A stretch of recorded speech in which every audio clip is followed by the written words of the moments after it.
I'm going to try and explain how it is I went about mounting this second brake duct and some of the issues I ran across when I was trying to fabricate this idea. First of all, if you take a look at how the brake duct is set up, it does route air into a very ideal spot. That would go right into the intake vanes of your rotor, and it's especially good in the fact that it's sending that air right underneath the caliper as well. Alright.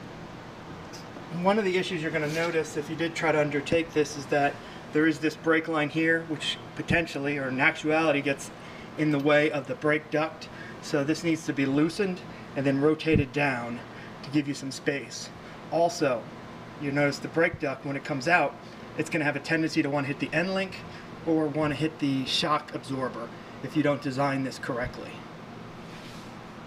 Okay, so I've gone ahead and actually mounted the brake duct. As you can see, I have not yet painted it yet to make it easier to see it in this video, but you can see exactly where it is going to be blowing the air into. I certainly will go back in there a little later and try to close up some of those passages that air may escape. Alright, so as you see where the brake duct is coming out, and I'll show you as I go into full lock on the inside. You can see how close that duct actually gets to this shock absorber.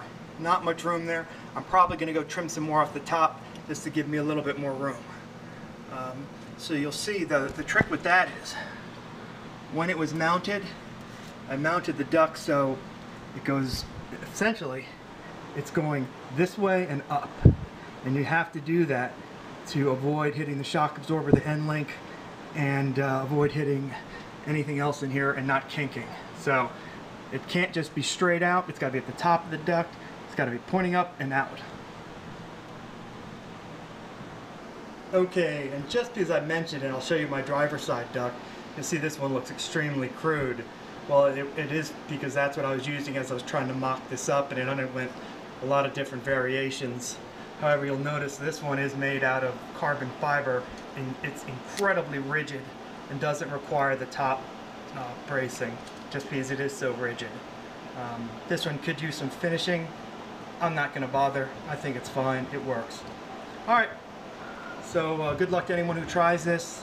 I would suggest that you make sure you have some proficiency with carbon fiber or fiberglass before you try this, and I would only do this if you actually intend to track your car, because it probably will require some maintenance and upkeep. Imagine after every track day or every weekend, come take a look, see if there's any rubbing issues, replacing hose, fixing hose, as you can see I've done on all of mine, just to keep everything running smooth. Alright, good luck, hope this helps you.